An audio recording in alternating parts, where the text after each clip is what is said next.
Mathias, je le dis publiquement parce que je l'ai déjà dit, n'a jamais voulu porter atteinte à Paul. Moi, je défends des hommes qui tuent, des hommes qui violent, des pédophiles, des terroristes. J'ai défendu tout ça dans mon cabinet d'avocat. Même s'il faut qu'on se chiffonne, on va se chiffonner. C'est moi le prestige. J'ai pas besoin de prendre le prestige de Dior, de Louis Vuitton. J'ai pas besoin de ça, mon frère. Moi-même, je suis important. Il fallait arriver à 4h du matin, 5h du matin pour avoir une place. Comme du bétail. Comme du bétail, on attendait. Donc j'ai des souvenirs très très violents sur ça, que j'ai vécu dans ma chair. Mais sortir, préméditer ma journée, mon organisation pour une femme, faut être tordu pour faire une chose pareille.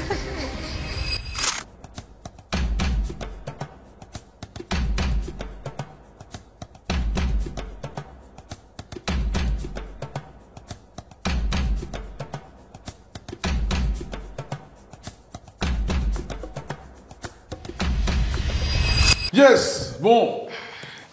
Maître Tabula. Oui, Donc je l'appelle Maître ou Mbeko? comme tu veux.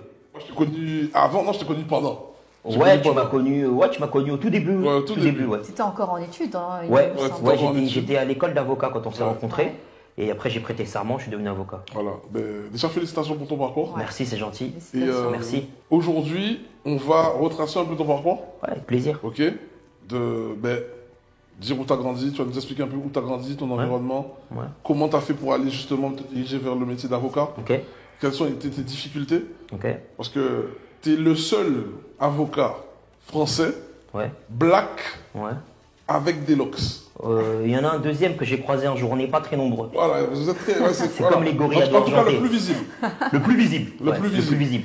Le plus visible. Mm. Et j'avoue qu'en termes de branding, il n'y a rien à dire, tu es là. Hein. Mais c'est pas, comment dirais-je, c'est pas une stratégie. Ok. Parce que moi, j'ai 35 ans aujourd'hui, j'ai commencé mes locks. J'avais 15 ans et demi, 15 ans, 16 ans, ça fait 20 ans que je les ai. Ouais, c'est vrai que ouais. Et ça fait 6 ans que je suis avocat. Donc ça fait 14 ans que j'ai des locks et je suis pas dans le milieu de l'avocature, tu vois.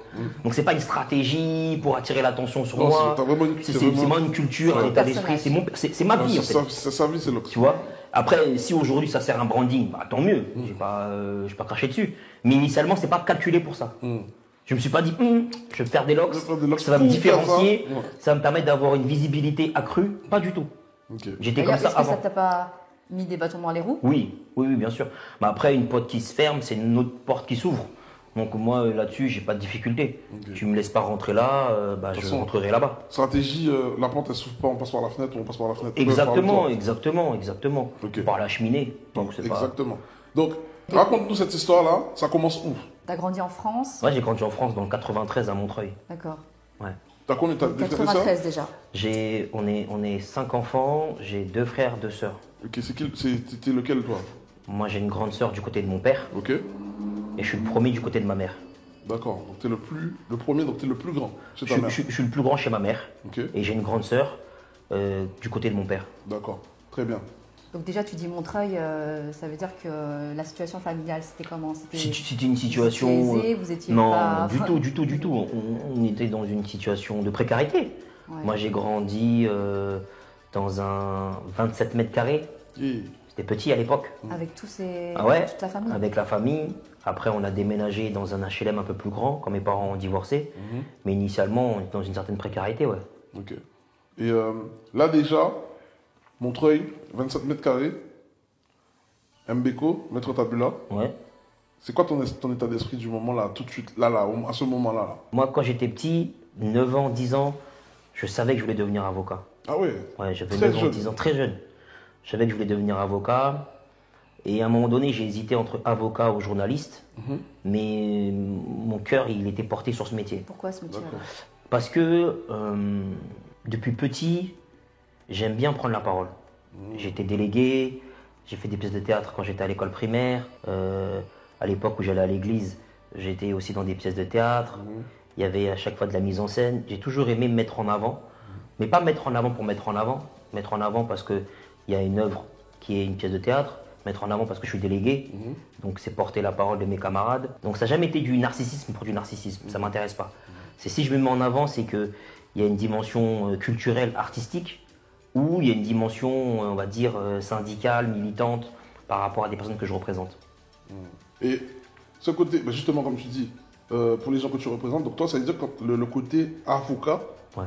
ça t'a intéressé surtout parce que tu Tu étais contre l'injustice quelque part aussi. Déjà, je supporte pas l'injustice. Ok. Ça, c'est quelque chose qui me dérange au plus haut point et qui me met mal, en fait. Ok. Et vraiment.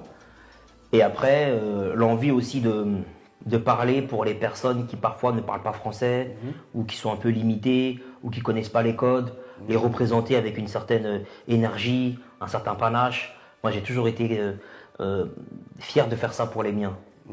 Alors, je reviens encore un peu en arrière là. Ça veut dire que là, quand tu es à Montreuil, Ouais. tes parents, ils parlent bien le français? Mes deux parents parlent le français. Ok, Mes deux parents sont à l'aise avec la langue de Molière. ok. Et à la maison, mon père me parle français, ma mère me parle lingala. Ok. Et ma mère m'a sauvé parce qu'en me parlant lingala, aujourd'hui je comprends lingala, je le parle aussi. Donc je suis très content que ma mère me parle lingala. Et ma mère parle bien lingala et parle bien le français. Très bien. Ok, donc toi, c'est vraiment. Pourquoi je te pose cette question? C'est pour savoir, est-ce que l'envie, cette envie de défendre les tiens et de parler pour les tiens, ça venait de tes parents? Mais non, en fait, ils parlaient déjà très bien. Non, mes parents, ils étaient bien. J'avais pas besoin de les représenter. Mais je voyais autour quand même. Comment nous, les Noirs, dans les années 90, on était traités en France. Je voyais aussi que c'était pas évident d'être noir dans certaines institutions. Parce que, pour la petite anecdote, moi j'étais naturalisé français à 16 ans. Ah ouais, donc ouais. Donc jusqu'à mes 16 ans, j'allais à la préfecture pour renouveler ma carte de séjour. Et je voyais comment ils nous parlaient à la préfecture. Je voyais les rendez-vous qui étaient donnés. Il fallait arriver à 4h du matin, 5h du matin pour avoir une place. Comme du bétail. Comme du bétail, on attendait. À l'époque, c'était devant Dans le froid. la préfecture de Bobigny, tu vois. Donc j'ai des souvenirs très très violents sur ça, que j'ai vécu dans ma chair, tu vois. Et encore aujourd'hui, j'ai pas oublié. C'est pas pour autant que je suis rancunier ou que je suis dans la revanche, pas du tout. Mais je suis dans une certaine exigence qui fait que je fais attention à la responsabilité qui est la mienne. Je fais pas n'importe quoi.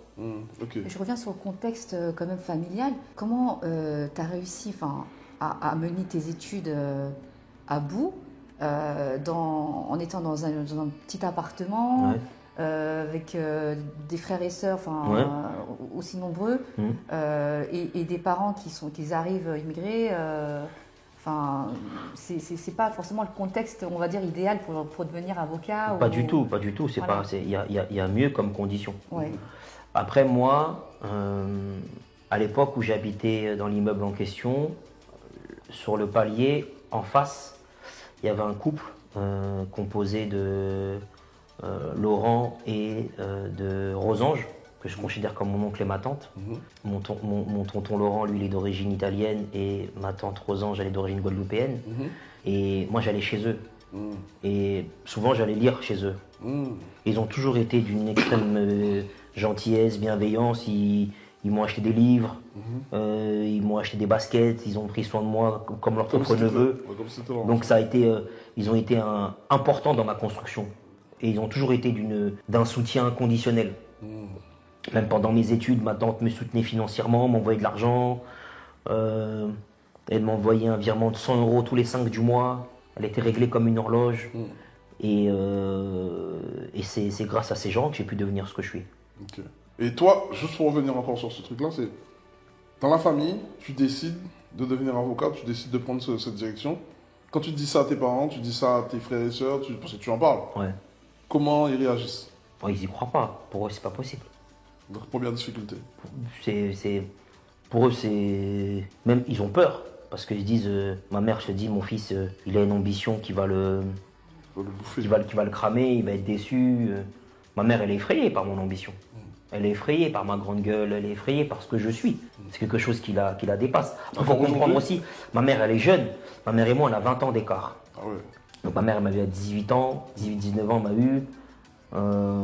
Donc du coup, quand j'ai 10 ans, elle a 30 ans. Et quand tu as 30 ans, dans un pays qui n'est pas le tien, tu essayes un peu de t'en sortir. Il y a ton fils qui dit qu'il veut devenir avocat, toi tu n'as pas forcément les codes. Qu'est-ce qu'elle faisait ta mère à ce moment-là? Ma mère à l'époque elle était femme de ménage. D'accord. Ah Elle était femme de ménage. Donc c'est compliqué. C'était un autre monde pour elle. Exactement. Et surtout elle se dit, mais on n'a personne dans le circuit qui va t'aider, qui va te soutenir dans ton projet, qui va te donner les codes. Donc pour elle c'était quelque chose d'effrayant. Oui, il n'y a personne. Il n'y a pas d'image aussi dans la communauté. Non. Avant toi, là, il n'y a personne. Non, il n'y a pas de... À la télévision, quand tu regardes un peu ce qui se passe au niveau des avocats, il n'y a pas d'avocat noir. Et je me dis pas... je me dis pas, je veux lui ressembler. Par contre, je me dis, j'aimerais bien ressembler à Jacques Vergès. Donc je trouve des modèles à la télévision qui m'inspirent et qui sont pour moi des sources de réflexion. Mais initialement, quand je cherche quelqu'un qui me ressemble, moi j'ai grandi avec Charlie Lulu, avec Magloire. On va aller bien loin avec ce type de Renoir, tu vois. Donc c'est compliqué. Ah, c'est sûr, c'est compliqué. J'ai grandi avec ça. Ah ouais, ok. Donc là, tu dis ça aux parents, tu dis ça à la famille. Donc la famille, pour te protéger, ils se disent que tu sais pas ce que tu veux, que tu as de l'ambition, mais tu vas pas aller au bout. Ouais, en gros, c'est ça. Même ma mère me dit rentre à la RATP. Ma mère me dit rentre à la RATP, deviens conducteur de bus. Et moi je lui dis mais non, c'est pas du tout ce que je veux. Donc boum, tu prends ton chemin. Je prends mon chemin. Tu vois. Et tu vois, parce que j'ai 35 ans aujourd'hui, mon permis je l'ai eu l'année dernière. Donc ça fait 1 an que j'ai mon permis. Et je sais que mon permis, en fait c'était pas, j'avais un désintérêt pour le permis, c'est aussi en partie par rapport à ça. Parce que ma mère voulait que j'entre à la RATP, j'ai pas besoin d'entrer à la RATP, j'ai d'autres projets moi. Je respecte les gens qui sont chauffeurs de bus, je respecte les gens qui sont conducteurs de train, de métro. J'en croise souvent à qui je dis bonjour en plus parce que certains me reconnaissent et de temps en temps j'échange. Donc je suis très heureux que ces gens existent et qu'ils fassent leur boulot, sauf que moi c'était pas ce qui m'animait. Ouais, c'était pas ton truc. C'est pas ce qui m'animait. Et j'ai eu une certaine distanciation par rapport à la conduite, tu vois. C'est pour ça que t'as tardé. J'ai tardé, ça m'intéressait pas. J'ai jamais été intéressé par la voiture, la conduite. Ça n'a jamais été quelque chose qui m'anime. Mais si je suis honnête avec toi, je ne vais pas te vendre un parcours où les miens depuis le début me supportaient alors qu'ils n'y croyaient pas. Qu'est-ce que tu te dis à ce moment-là dans ta tête? Comment tu arrives à rester fixé sur cet objectif? Parce que je sais que ma mère, elle ne le dit pas pour me faire mal. Parce qu'à côté, c'est de l'amour. C'est de l'amour. La protection. Elle me protège. Et du coup, je suis déçu, mais je suis pas vexé. C'est pas quelque chose qui me meurtrit. J'en veux à ma mère. Ah, tu crois pas en moi, tu vas voir. Je vais te montrer que je vais devenir quelqu'un. Pas du tout. Il y avait un peu de déception, mais après, je réfléchis, je me dis, dans la famille, on n'a pas d'avocat. Dans la famille, on n'a pas de juge. On n'a pas de personnalité importante dans le milieu judiciaire, donc c'est normal. Là, je vais ouvrir une brèche, donc j'y vais. Mais j'ai pas de ressentiment à l'endroit de ma mère. Ok. Pour avancer là, quand tu vois que autour de toi les gens sont pas la famille, parce qu'il y a personne qui l'a fait avant toi, ils ont peur, tu vois. L'émotion en toi, c'est quoi? Tu dis que pour réussir, il faut de l'orgueil ou pas? Enfin, il faut avoir un orgueil ou pas? Moi, je pense qu'il faut un orgueil, mais bien placé. Okay. Parce qu'il y a 2 types d'orgueil. L'orgueil mal placé et un orgueil bien placé. Pour moi, l'orgueil bien placé, c'est l'orgueil qui te sert de moteur. Exact. Tu avances, tu bosses, tu sais que tu vas devoir lire des livres parce que tu as un déficit sur la culture générale par rapport à d'autres camarades. Donc, moi, à l'époque, j'avais pas les moyens d'aller au Louvre. Donc, j'allais emprunter à la bibliothèque des bouquins qui parlaient du Louvre, qui parlaient des œuvres qu'on retrouve dans le Louvre. Parce qu'à défaut d'y aller, au moins j'ai lu des livres qui t'expliquent ce qu'il y a à l'intérieur. Tu vois des photos. Donc, tu vois, tu compenses. Intéressant. Tu compenses. Tu essaies de trouver un moyen de dire, ok, j'ai pas d'argent, mais je peux quand même comprendre ce qui se passe à l'intérieur. Comme ça, le jour où j'aurai de l'argent, j'irai au Louvre. Ouais. Et je serai même à l'aise. Parce que j'aurais déjà préparé dans ma tête les différents endroits que j'allais visiter. Donc, il y a eu plein de compensations comme ça. Et après, faut accepter d'avoir des efforts à fournir en continu. Parce qu'il n'y a rien qui est acquis, il n'y a rien qui tombe du ciel. J'ai personne qui m'a facilité sur ma route. Et du coup, quand tu acceptes les efforts supplémentaires, que tu acceptes de ne pas compter tes heures, et qu'après tu travailles de manière intelligente, ça paye, quoi. Okay. Est-ce que tu sens qu'à un moment donné, du coup, au niveau de ton parcours, la famille, la mentalité de la famille, elle a changé et elle a cru en toi? Oui, bien sûr. Au fur et à mesure où quand tu rentres à la fac de droit, que tu passes la première année, on dit bon, peut-être qu'il a eu de la chance. Tu passes la deuxième, tu dis ah, le marabout il est fort. Ah, tu passes la troisième, tu dis ah, finalement, le mec, là, il bosse. Regarde, Hein. là, tu t'en Et après, t'arrives en master, tu rentres à l'école d'avocat, et là, c'est bon. C'est plus de la Ah, chance. c'est bon, là, Il a quelque chose. Ouais. Manifestement, il est bosseur. Manifestement, il s'investit pleinement dans son boulot. Et là, on va derrière lui, on va le soutenir, on va l'encourager. Mais j'ai toujours eu du soutien, même s'il ne comprenait pas trop ce que je faisais, mais il y a toujours eu du soutien, de l'amour, beaucoup de considération de la part de ma famille. Ok. Ah, c'est important de dire ça. Ok. Donc, moi, ce que j'entends, ça c'est pour ceux qui nous écoutent là, moi j'entends que au début, tu avais déjà la vision de ce que tu voulais être. C'est-à-dire que tu avais déjà visualisé que tu allais être avocat. Donc moi, ça marche. Ouais. La visualisation. Carrément. Ok. L'orgueil, bien placé. Bien placé. Parce que sans orgueil, si tu n'es pas orgueilleux, tu ne peux pas entreprendre. Non, tu ne peux pas entreprendre. Parce que tu n'auras pas suffisamment de ressources pour rebondir après des échecs. Exactement. C'est l'orgueil qui va te permettre, quand tu as un échec, de rebondir. Ok, on est d'accord avec ça. Ensuite, la troisième chose que tu as dit, là, tu as dit un truc qui m'a percuté, c'est. En fait, ah oui, la passion. Ouais. La passion. Parce Ouais. que tu as toujours aimé faire ça. Faut- T'as aimé lire, aimé machin. J'aime lire, j'aime parler, j'aime échanger, j'aime les gens. Si t'aimes pas les gens, faut pas se faire ce métier. Parce que tu défends des profils qui sont parfois des profils dangereux. Moi, je défends des hommes qui tuent, des hommes qui violent, des pédophiles, des terroristes. J'ai défendu tout ça dans mon cabinet d'avocat. J'ai eu la chance, en 6 ans, d'avoir des dossiers terreau, d'avoir des dossiers de viol, de pédophilie, de meurtre, d'assassinat. Tous les grands crimes, je les ai eus. Donc si t'aimes pas l'être humain, même dans sa noirceur, fais pas ce métier. J'avoue. Tu peux pas, c'est pas possible. Et toi, quand tu défends ce type de personnes, est-ce que toi, à un moment donné, tu te dis que t'es pas en train de vendre ton âme au diable quand tu fais ça? C'est Non. une question. Non, parce que je défends ces femmes et ces hommes dans l'optique de permettre le vivre ensemble. Parce que s'il n'y a pas de justice, c'est le Far West. profond, Hein. ouais, c'est profond, ouais. Moi, mon activité, elle est d'utilité publique. L'avocat, il est là pour permettre à ce que la justice soit rendue et que publiquement, on ait une décision qui soit rendue par une institution. Si l'avocat n'intervient pas et que chacun se permet de venger les siens comme bon lui semble, on ne peut plus sortir dehors, on ne peut plus être en sécurité. Déjà, il y a certains quartiers où ça craint parce que déjà, il y a des règlements de compte dans certains quartiers. Alors, s'il n'y avait pas d'avocat, ce serait généralisé à l'ensemble du territoire. Donc, l'avocat, il joue un rôle très important en tant que modérateur et en tant que pacificateur de l'espace public. Ok, très bien. Je suis un mal nécessaire. Mal nécessaire. Mal Non, mais nécessaire. c'est Non, mais parce que c'est certains, bien. beaucoup ne comprennent pas qu'on puisse défendre des assassins, des violeurs, des pédophiles, des personnes qui frappent des femmes. Mais je leur dis souvent, si vous ne les défendez pas, ces personnes, qu'est-ce qu'on fait? Comment on fonctionne? On les laisse sur la place publique et chacun vient les frapper, les tuer. D'accord, maintenant si vous avez tué cet homme-là et son frère il veut se venger parce que vous avez tué son frère, comment on fait? Parce que c'est cet pas homme-là, peut-être qu'il a un grand frère. Peut-être qu'il n'accepte pas que son petit frère il commette de la pédophilie, mais il n'accepte pas non plus qu'on tue. Donc comment on va réagir parce que vous l'avez tué?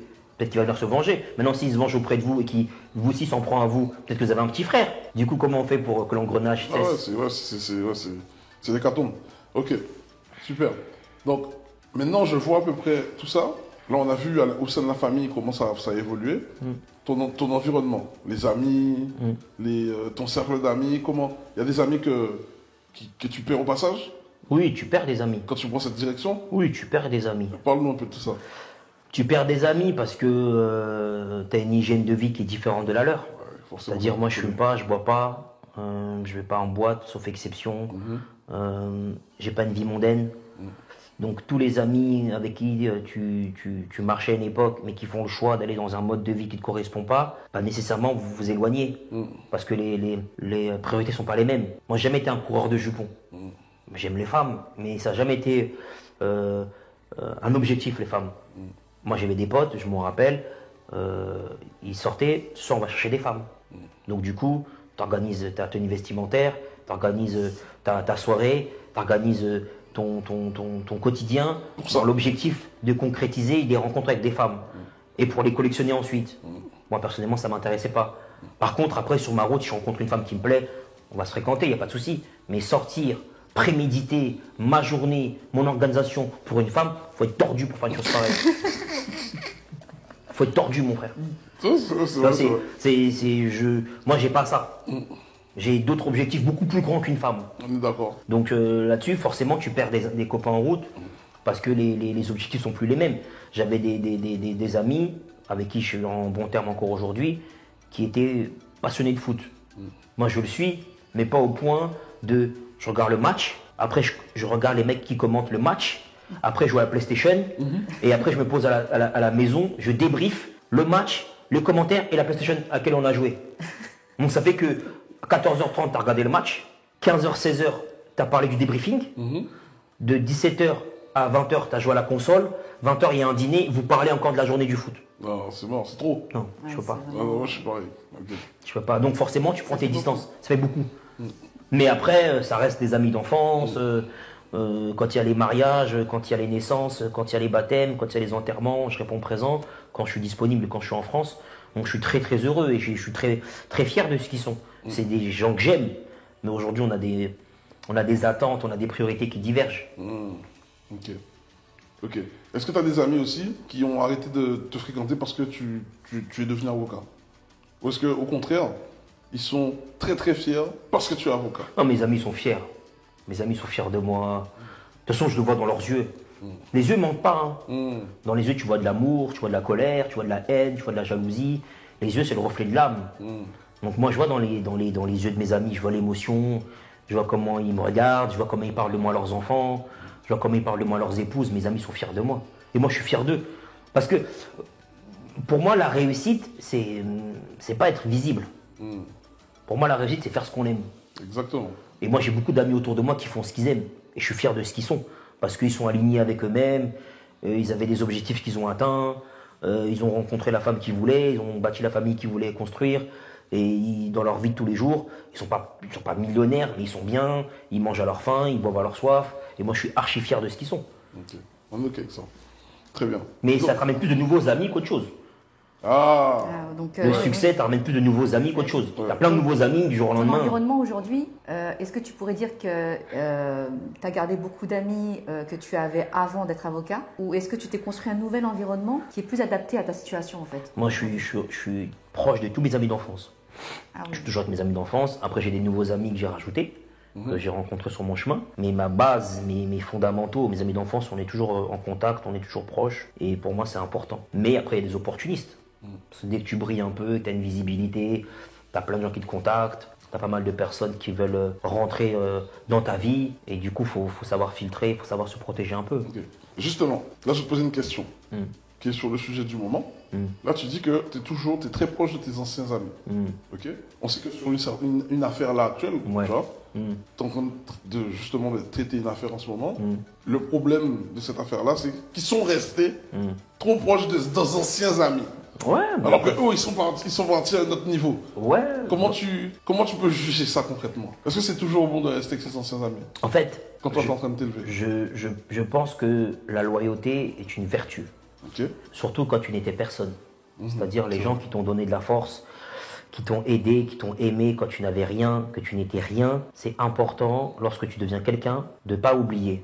C'est un peu comme dans un couple. Moi, je pars du principe, quand ta femme était à tes côtés, quand tu n'avais pas un rond, que tu n'étais pas une personnalité importante, qu'elle a donné du temps, de l'énergie, qu'elle t'a donné des enfants, bah, le jour où ça marche, tu te dois de rester avec elle. C'est normal.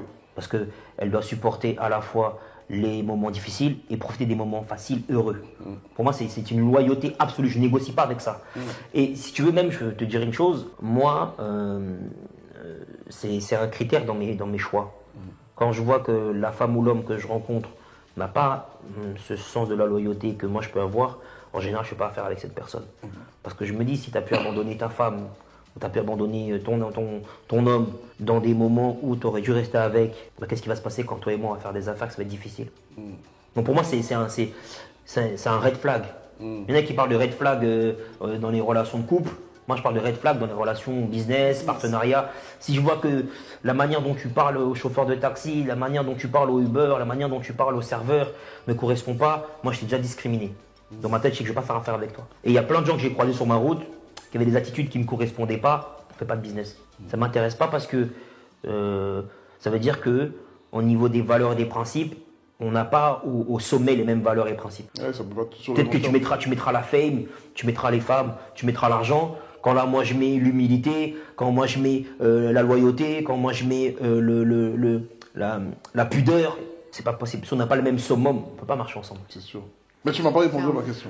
Oui, mais tu fais le journaliste pudique, tu parles du dossier Pogba. Voilà. Par rapport au dossier Pogba, évidemment que avoir un environnement sain, avoir un environnement soutenant, c'est important. Mais parfois, tu peux avoir un environnement sain qui est parasité par des personnes malveillantes et qui vont se servir de cet environnement sain contre toi. Donc des fois, c'est plus compliqué qu'on ne pense. Dans le dossier de Mathias, je le dis publiquement parce que je l'ai déjà dit, n'a jamais voulu porter atteinte à Paul. Jamais. Ah, c'est bien ce que tu dis là. Jamais il n'a voulu porter atteinte à Paul. Donc là, il a été instrumentalisé, il a été manipulé. Il s'est fait piéger. Il s'est fait piéger. Ok. Parce qu'il fallait atteindre son frère. Donc il a été utilisé comme cheval de Troie pour pouvoir soutirer de l'argent à son frère. Mais lui, initialement, il a jamais eu de mauvaises intentions.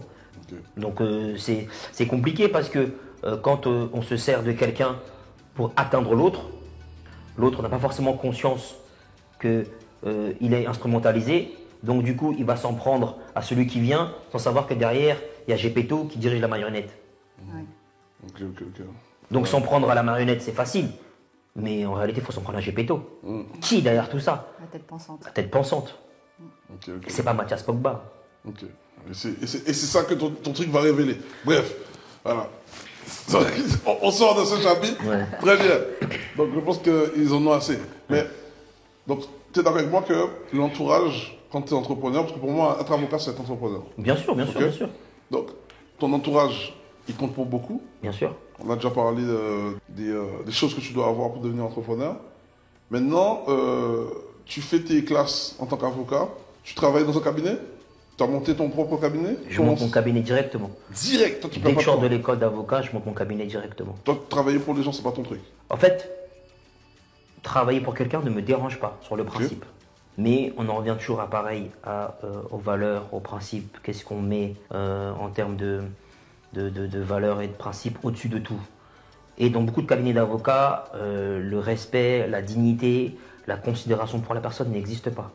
C'est des cabinets qui sont... beaucoup sont oppressants, beaucoup sont injurieux, beaucoup sont malveillants et ne traitent pas correctement leurs collaborateurs. Donc moi, en connaissance de cause, par rapport aux échos que j'avais et par rapport aux confrères à l'époque des étudiants qui avaient été dans ces cabinets, qui avaient été martyrisés, je me suis dit, moi, pour ma sécurité et pour la sécurité du futur boss, parce que je vais balancer par la fenêtre, je ne veux pas travailler avec lui, je travaille pour moi. Parce que moi, je n'accepterai pas qu'on me jette une casserole, je n'accepterai pas qu'on me jette un code civil, je vais te prendre par le col et on va aller, même s'il faut qu'on se chiffonne, on va se chiffonner. Donc pour éviter qu'on se chiffonne, puisqu'on a une certaine prestance à conserver, vaut mieux que tu restes dans ton cabinet, je reste dans mon cabinet, on se croise, on se dit bonjour, au revoir, c'est mieux ainsi. Ok. Non, c'est bien. Donc, mais l'idée de travailler avec quelqu'un ou pour quelqu'un ne me dérange pas. ok. Tant que ça reste dans ta façon de voir les choses. Oui, et j'estime que, en fait, pour moi, c'est ce qu'on va retenir quand on ne sera plus là, c'est quelles valeurs il incarnait. Tu vois? Quand les gens, tu parles avec eux de Michael Jordan, ils vont te dire le mec était persévérant, le mec était un travailleur acharné, le mec était discipliné. Pareil pour Kobe Bryant. Ouais. Donc en fait, quand tu pars, tu laisses des valeurs et des principes. C'est vrai. Tu laisses un code. Et il y a des gens, quand ils partiront, on dira bah ouais, lui c'était un tyran, il était misogyne, il était raciste. Viens, reste à distance, mon frère. Pour toi, c'est quelque chose qui est important. En fait, voilà, si quelqu'un veut venir travailler pour toi, aujourd'hui, il doit suivre tes valeurs. Donc, c'est pas suivre mes valeurs pour suivre mes valeurs. Ouais. Parce que je veux pas qu'ils me suivent en réalité. Ouais. Je veux Tu dois qu'on se comprenne sur ce que je pense être essentiel. Pour moi, l'argent n'est pas essentiel. L'expérience, oui. Je fais la différence. Tu vois, pour moi, faire des sous, mais sans partager avec les siens, ça ne m'intéresse pas. Si je fais des sous, c'est pour partager avec mes proches, avec ma famille, pour partir en vacances avec eux, financer des études, financer des projets, créer de l'emploi. Si pour faire de l'argent et laisser ça sur un compte et faire des screenshots en me disant qu'est-ce que je suis riche et envoyer ça en privé à des gens, regarde ce que j'ai sur mon compte. finalité. Ça sert à rien. Quelle tristesse. Ouais, c'est nul. On est d'accord avec Tu ça. vois, quelle tristesse. On a la même façon de penser. Donc, tu montes ton cabinet. Aujourd'hui, on parle de combien de collaborateurs? Aujourd'hui, j'avais une collaboratrice à une époque, elle s'est installée. Maintenant, j'ai recruté un collaborateur et j'ai 3 stagiaires. J'ai 4 personnes qui bossent là sur mon cabinet. On est 4 quand même. Ok. Sachant que je sous-traite. Ok. Je sous-traite et j'ai autour de moi 6-7 avocats à qui je sous-traite beaucoup de dossiers. Donc c'est quand même du volume. J'envoie beaucoup de clients à différents avocats avec qui je travaille. D'accord, donc tu as du volume. Ouais, j'ai du volume. D'ailleurs, quels sont les dossiers que tu préfères? Le type de dossier. Et- T'es dans le pénal, c'est un peu compliqué. mais je fais pas que ça. Hein. Ah. Mais Bah, c'est bien, tu vas nous dire. sur le pénal, moi ce qui m'intéresse, c'est travailler sur la stratégie de défense. Donc savoir comment je vais positionner la femme ou l'homme que je défends sur les actes qu'il a commis ou qu'il n'a pas commis. Pourquoi il les a commis? Est-ce que il regrette ou pas? Donc établir une stratégie de défense et ensuite la plaidoirie. Ce que j'aime par-dessus tout, c'est plaider. D'ailleurs, en parlant de plaidoirie, C'est là où je sais que C'est t'as là où- reçu un prix. Ouais, j'ai gagné un concours national. C'est le Grand Serment que j'ai passé en 2019, que j'ai remporté 6 mois après être devenu avocat. Ah ouais. Donc je l'ai remporté très rapidement. Et on parle de. Il y avait combien d'avocats qui Une trentaine de concours. Non, attends, je dis pas de bêtises. Non, si je dis des bêtises, on était une vingtaine de concurrents, de participants. Une vingtaine de confrères à participer. Et c'était en 2 temps. Il y avait une épreuve le matin, une épreuve l'après-midi. Et j'ai remporté le concours. Bien joué. Merci, c'est gentil. Bien joué, bien joué. Mais tu vois, même ça, j'en ai jamais fait état. Non, je sais. C'est pour ça que je t'en parle maintenant. Sur mes réseaux, je ne communique pas. J'allais dire sur ma carte, mais j'ai pas de carte. Sur ma plaque, j'ai pas de plaque non plus. Pourquoi t'as pas de plaque? C'est voulu? C'est voulu parce que j'ai pas besoin de plaque, j'ai pas besoin de carte. Je suis une identité remarquable. Donc j'ai pas besoin de tout ça. Ok, mais normalement, Oui, normalement, Dans le métier. tu dois avoir une plaque où il y a écrit ton nom, avocat, les gens ils sonnent. Moi, il y a un interphone, il y a écrit mon nom. Et je suis même pas sûr, sur l'interphone, il y a écrit avocat, il n'y a même pas écrit mon nom. Tu sonnes et tu montes. Mais de toute façon, les gens, quand ils viennent me voir, ils savent qui je suis en réalité. Il n'y a pas de mystère. Donc, comme je fonctionne sur la recommandation, que je fonctionne sur du bouche-oreille, donc les gens, quand ils viennent me voir, ils savent à qui ils ont affaire. C'est pas par hasard que tu viens me voir. ok. Comment t'as fait pour justement faire ta place dans un métier qui est aussi réglementé et qui est, parce que c'est un truc qui est là depuis des années, tu vois. Bien sûr, bien sûr. Et il y a des familles qui sont dans ça Depuis des siècles. Voilà, Des des siècles, tu vois. C'est des Comment siècles. toi, j'allais dire petit nègre, mais tu sais très bien comment je suis. Bien dans sûr, le bien terme. sûr, bien sûr. Voilà, on se comprend, on se sait Bien comme sûr, qui ça. bien sûr, bien Comment sûr. toi, petit nègre, tu sors de Montreuil avec des grandes idées, tu arrives jusqu'à là et tu prends ta place et tu fais un travail remarquable. Merci, c'est gentil. Le petit nègre que je suis, et c'est important cette expression, parce que Césaire disait le nègre t'emmerde. Et moi j'ai toujours fonctionné comme ça. C'est-à-dire le nègre que je suis n'est pas complexé.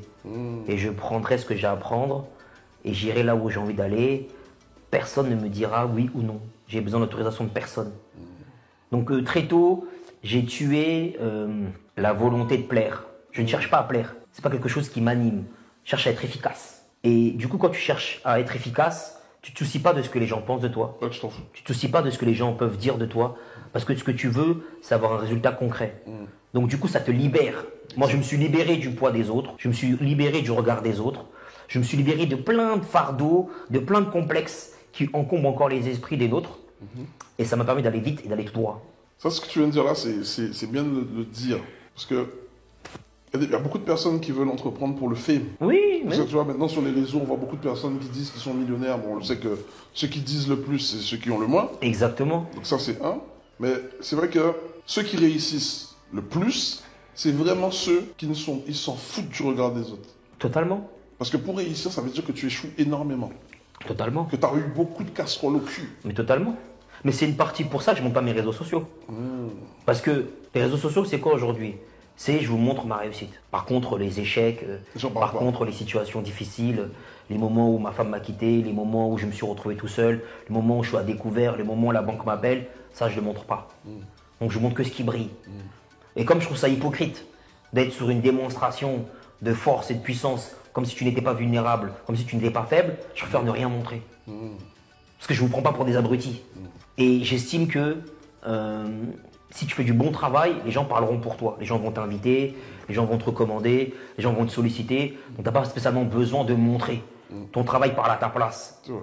Donc ça que je trouve que les réseaux sociaux, c'est un peu vicieux parce qu'il y a une volonté de montrer le beau tout en dissimulant la laideur, les échecs, la difficulté. Et ça, c'est quand même assez fourbe. Donc je préfère ne rien montrer du tout. J'ai rien à montrer, moi. Ouais, c'est vrai ce que tu dis. Mais de toute façon, tu vois, pour dire vrai, pourquoi aujourd'hui on est les plus suivis sur la Caraïbe? C'est parce que nous, on a pris le parti de montrer les échecs. On n'est pas là pour... Non, on dit on en chie, on en a chié, on dit qu'on a fermé les boîtes avant, que les boîtes qu'on a fermées avant, ben, c'est là où on a appris. Et que aujourd'hui, si la nouvelle version fonctionne, c'est parce qu'on a échoué avant. Bien sûr, bien Tu sûr. vois. Et d'ailleurs, sur ma chaîne YouTube, tu verras que mes vidéos du début, elles sont toujours là. Parce que c'est fait pour que les gens puissent voir que tu t'apprends pas à parler, t'apprends pas du jour au lendemain. Bien sûr, il y a un parcours. Il y a un chemin qui a été emprunté avec des échecs, avec des victoires, avec des difficultés, avec des remontées. Et que c'est important de montrer toute cette ascension. Exactement. Ok. Donc, maintenant, on va dire que je vais pas dire que tu es à ton prime, parce que je pense que tu peux encore envoyer. Ouais, je pense aussi. Ouais, tu peux encore envoyer lourd même, mais t'es dans ta phase. T'es dans la phase Je là. suis dans un bon rythme. Ouais, t'es dans ce bon rythme. Mais je le dis, je suis même pas à 10%. Ah, ben tu vois, donc ça y est. Sincèrement, je le dis. Et c'est pas c'est pas de la prétention. T'as de la bonne façon. C'est pas de la prétention, mais ce que je mets en place derrière, ce qui va arriver, si Dieu me prête vie, ils sont pas prêts. Ok, bon, c'est bon d'entendre. D'ailleurs, tout à l'heure, tu nous as dit que tu ne faisais pas que du pénal. Qu'est-ce que tu fais aussi en plus? À côté, qu'est-ce que je fais? Je travaille avec des artistes. Je travaille avec des artistes. Je conseille des artistes. Je conseille des sportifs. Je conseille des entrepreneurs sur leur activité. J'accompagne aussi des marques. Donc, je fais du conseil. Moi, j'aime beaucoup le conseil. J'aime énormément conseiller. J'aime énormément élaborer des stratégies. Parce que j'ai développé ça par survie. Et après, je me suis formé aussi en négociation. Je me suis formé aussi en marketing. Donc, j'ai des notions, j'ai des formations que j'ai passées, même si j'étale pas tout mon CV parce que je trouve ça inintéressant. Et du coup, j'ai des notions, j'ai des billes, j'ai des skills que j'utilise pour moi, qui font que ça marche bien, et que je me dis que je peux partager avec d'autres pour que ça marche aussi bien pour eux. Donc, je prends beaucoup de plaisir à faire ça. Donc là, maintenant, tu prends le choix d'aider aussi. Bien sûr.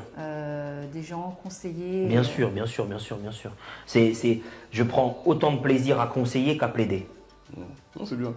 Alors moi, je sais que depuis que je te connais, tu es activiste pour la communauté. Ouais, totalement. Je sais que toi, dès que c'est pour la communauté, tu viens. D'ailleurs, au début, tu venais comme ça. Ouais, totalement. Voilà, à mes débuts, tu m'as donné de la force sans C'est normal, ça ne changera pas. Ouais. Donc, comment tu vois ça? Je sais que tu as eu beaucoup de chaînes là aussi. Ouais. Tu étais sur les funérailles. J'étais sur les funérailles des tableaux, ouais. Voilà, maintenant, ouais. t'as Maintenant, on a lancé avec mon équipe, on a lancé un autre média qui s'appelle La Librairie Africaine. Ok. Donc, est-ce que tu peux nous en parler? Oui, bien sûr.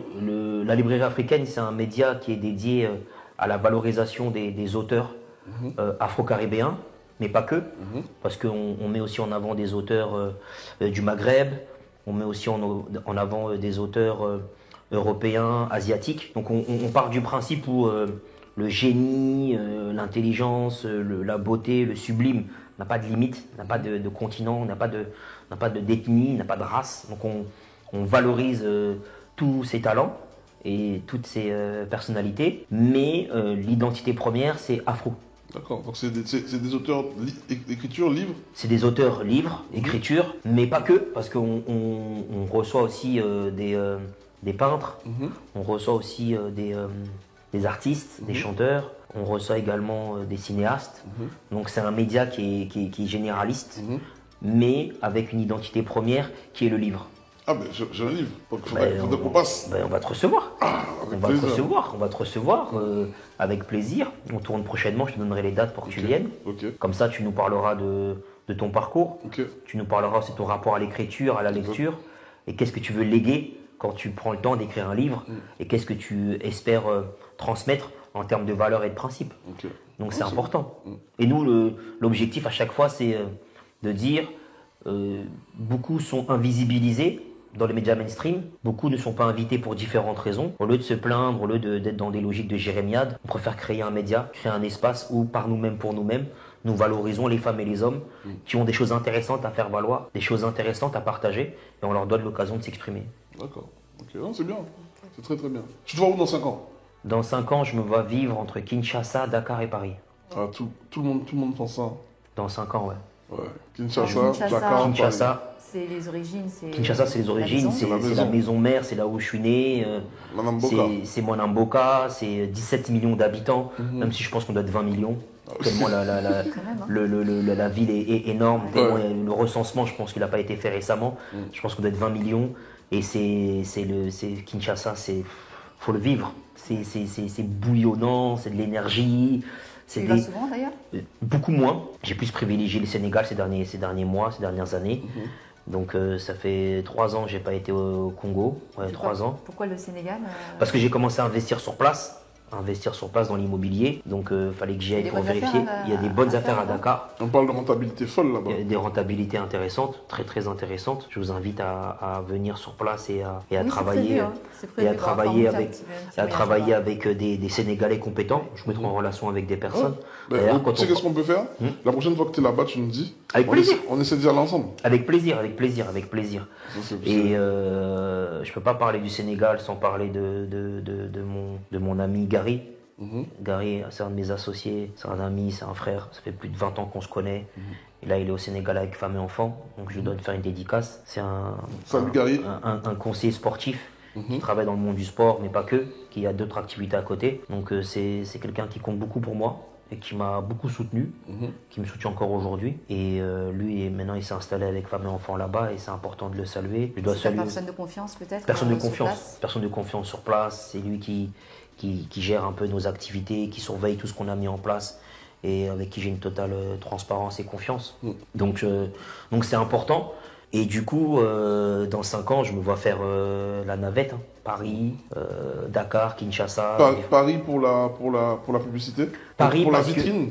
Paris parce qu'il y a ma famille, parce que j'ai mes amis, parce que j'ai mon cabinet, et que je suis très attaché. En fait, Paris, c'est pas tant Paris en tant que tel, c'est les liens que j'ai créés qui font que je suis attaché à Paris. Ok. Alors, juste, je vais te couper, mais c'est juste pour prendre l'énergie tout de suite. Donc, même dans 5 ans, en ayant développé des activités à Kinshasa et à Dakar, tu laisses la famille ici ou tu les fais... Non, je pars avec tout le monde, je voyage avec tout le monde, je voyage avec tout le monde. J'ai envie d'expérimenter ça avec toute personne qui sera avec moi à ce moment-là, tu vois.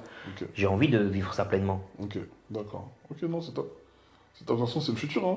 Ouais. C'est la maison mère, hein, l'Afrique. Hein. C'est la maison mère et c'est des opportunités, c'est des aventures humaines. Moi, ce qui m'intéresse, c'est les aventures humaines. Ouais, je sais pas.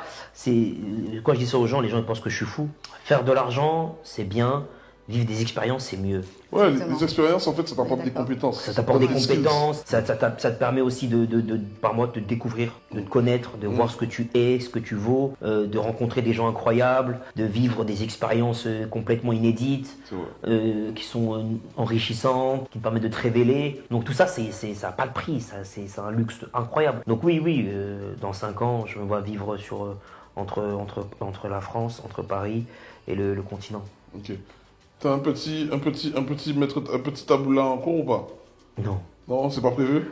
Non, c'est pas prévu pour l'instant. Il n'y a rien qui est prévu. Non. Ok, ça marche. Ok, donc, attends, j'essaie de revenir encore sur des trucs chauds. Parce que je sais que tu accompagnes des personnes, des personnalités. Bien sûr. Ok. C'est quoi que tu remarques le plus souvent? Parce que nous, cette chaîne-là, elle est aussi là, on parle de business pour la communauté afro-caribéenne. Mais on veut également mettre le doigt sur les trucs les pièges, les trucs dans lesquels on tombe tout le temps, tu vois. Ouais. C'est quoi les problèmes les problèmes récurrents que tu vois dans lesquels tu vois les personnalités tomber? La confusion chez nous entre confiance et compétence. C'est pas parce que c'est ton ami d'enfance, en qui tu as confiance, qu'il est compétent pour t'accompagner. Mhm. Et c'est pas parce que tu le connais pas qu'il n'est pas compétent pour t'accompagner. Donc surtout pas engager un pote ou un membre de la famille s'il n'a pas la compétence finalement que tu recherches. Faut surtout pas faire ça. Mais après, il y en a qui disent sous couvert j'ai confiance en elle, je lui confie ma carrière. D'accord, mais elle n'est pas compétente. Moi j'ai travaillé avec des gens en qui j'ai pas confiance, mais qui étaient compétents.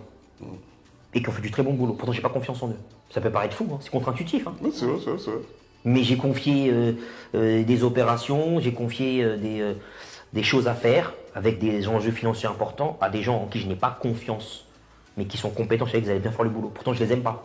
Ouais. Et Donc, souvent ça a été plus gagnant que perdant. Ah, j'ai toujours été satisfait parce que je sais que même si lui, je ne l'aime pas et qu'il ne m'aime pas, l'argent, qui va bien faire le boulot.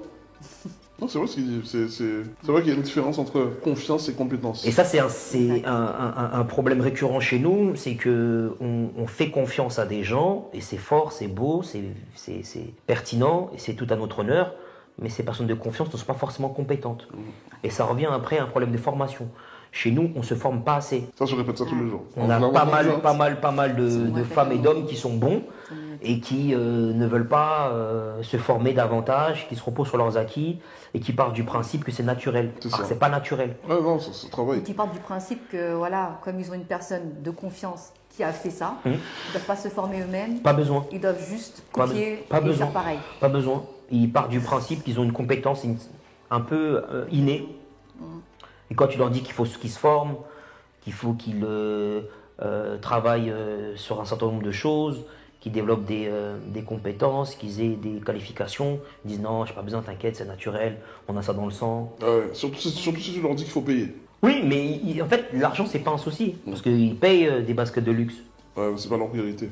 C'est juste qu'ils n'investissent pas sur eux, ils investissent chez les Arnaud. Parce que quand ils vont chez Dior, Louis Vuitton, ils investissent. Hein. Ils donnent de l'argent à Arnaud et à ses héritiers. C'est vrai. Mais ils n'investissent pas sur eux-mêmes. C'est vrai, c'est beau ce que tu dis là. Donc c'est pas un problème d'argent, c'est un problème d'estime de soi. Donc là, pour toi, tous ces gens qui mettent tout leur argent dans de la SAP plutôt que sur eux, c'est des gens qui s'estiment pas. Bah, t'as pas d'estime de ta personne. Quand tu préfères donner de l'argent à des milliardaires que te former. Est-ce que ce serait pas plutôt aussi de la fainéantise, peut-être? Pas forcément, parce qu'ils vont à la salle le matin à 6h, ils font des stories. C'est vrai. Donc c'est pas de la finance, c'est vrai. Ils sont heureux de montrer qu'ils vont à la salle, qu'ils ont des biscottos. Ils sont heureux de montrer leurs achats de vêtements de luxe. Ils sont heureux de dire qu'ils ont pris un jet privé. Mais ils sont pas formés. Ok. C'est une question de... En fait, se former et travailler sur des compétences, c'est un rapport à la fois d'humilité et de performance. C'est-à-dire que tu es dur avec toi-même. De se dire qu'on sait pas. Des fois, tu acceptes que tu es médiocre. Exact. Tu dis là, je suis nul. Mais le nul là d'aujourd'hui, là, dans 6 mois, il va devenir bon. C'est ça. Donc tu es extrêmement dur avec toi. Tu es extrêmement dur avec toi-même. Tu te laisses rien passer. Ok. Mais beaucoup n'ont pas envie de ça. Ouais, parce que c'est difficile. Moi, je me dis un truc que je dis tout le temps. Hein. Réussir, c'est dur. Échouer, c'est dur. Choisis ta difficulté. Choisis ta douleur. C'est ça. Les deux, c'est douloureux, choisis ta douleur. Mais après, ils vont préférer les raccourcis, ils vont préférer prendre le prestige. Parce que quand tu achètes une marque de luxe, tu prends son prestige, que tu colles sur toi, que d'être eux-mêmes prestigieux. C'est vrai. Moi, je suis devenu mon propre prestige. Donc pas besoin de marque. J'ai pas besoin de marque, mon frère. Toi-même, Mais tu ne me verras pas avec une marque, mon frère. Non, c'est vrai, j'analyse un peu Tu ne là. me verras pas avec une marque. T'as pas besoin de ça. Je suis le prestige, mon frère. Ouais, monsieur, t'as plus là. C'est moi le prestige. J'ai pas besoin de prendre le prestige de Dior, de Louis Vuitton. J'ai pas besoin de ça, mon frère. Moi-même, je suis important. C'est vrai. C'est une bonne mentalité. Tu vois? Très bonne mentalité. Et je dis ça parce que j'ai travaillé dur sur moi, et j'ai pas fini, pour te dire à quel point je suis dur avec moi-même, parce que je fais en sorte d'être intéressant pour que des gens aient envie de parler avec moi, faire des affaires avec moi. Donc je suis devenu quelqu'un. Et j'ai pas besoin de compenser avec des marques pour avoir le sentiment d'exister. J'existe par moi-même. Et tu remarques bien, plus les gens portent de marques, plus ils sont vides. C'est vrai. Plus ils n'ont rien à offrir. C'est vrai. Il y a une corrélation entre l'accumulation de signes extérieurs de richesse et une pauvreté intérieure. Et après, tu vas aller voir, faire des voyages humanitaires, rencontrer des gens qui n'ont rien et dire « Ah, c'était le voyage de ma vie, j'ai rencontré cette femme, elle n'a pas grand-chose, mais elle m'a tout donné, la gentillesse, l'humilité. » Bah ouais, mon frère, tu as besoin d'aller dans un pays du Sud pour te rendre compte qu'il faut se contenter de peu pour être heureux. Et ta vie, elle est éclatée au sol, mon frère. Mais quelle tristesse. Ouais, c'est vrai. Tu as besoin de prendre l'avion pour te rendre compte que les vraies choses, c'est les choses simples. Questionne-toi. Et ouais. Ok. Donc, là, on a fait un peu l'histoire de ta vie, là. Ok. On est en plein dedans encore. Hein. Tu m'as dit que tu faisais aussi maintenant, tu accompagnais des hommes et des femmes. Ouais, donc, bien sûr. Prendre la parole en public. Bien sûr. Parce que tu es très bon Merci, c'est gentil. En public speaking. Ouais. Et comment ça se passe? Si ils veulent bosser avec toi, comment ça se passe? Ils envoient un mail? La personne me contacte, elle m'envoie un mail, m'envoie un message, je la reçois et je lui demande de me dire ce qu'elle veut devenir. Et moi, je l'accompagne sur ça. Ok, très bien. Mais ça vient d'elle en fait. Parce que tu peux pas apprendre à quelqu'un qui en réalité n'a pas envie d'apprendre. C'est pas possible, ça n'existe pas. Et c'est un travail qui est sur le long terme. C'est un accompagnement. Moi-même, je me fais former. En combien de temps ça dure cet accompagnement? C'est toute une vie en fait. Parce qu'en réalité, si tu ne prends pas le temps de te former en continu, tu ne mettras pas à jour ta manière de penser, ta manière de plaider, ta manière de parler, ta manière de présenter les choses. Et inconsciemment, comme le corps aime le confort, tu vas te reposer sur tes acquis. Et il y a beaucoup d'orateurs qui ont bien commencé, mais qui n'ont pas travaillé suffisamment sur la durée et qui ne continuent pas un travail du quotidien sur la prise de parole en public, qui aujourd'hui sont moins impactants. Parce que justement, ils partent du principe que comme ils ont cette facilité, comme ils ont aujourd'hui cette capacité, ils n'ont pas besoin de l'entretenir. Moi, ce que je dis, c'est que la prise de parole en public, c'est une plante. Si tu arrêtes de l'arroser, tu arrêtes d'en prendre soin, elle va faner. Et tu ne seras plus aussi impactant au fur et à mesure du temps. Il faut l'entretenir. Je suis d'accord avec ça. En tout cas, les gens n'ont pas conscience de ça, mais moi, je pars du principe que la voix, c'est un don de Dieu. Oui. Ok. Et quand tu sais faire de l'argent avec un don de Dieu, c'est illimité. Bien sûr, mais ce don de Dieu, tu n'es pas le seul à l'avoir. Oui, mais il faut l'entraîner, on est d'accord. Tu vois, on est tu d'accord. n'es pas le seul à l'avoir. Tu as beaucoup de femmes et d'hommes qui sont brillants, qui sont charismatiques, qui arrivent sur le marché.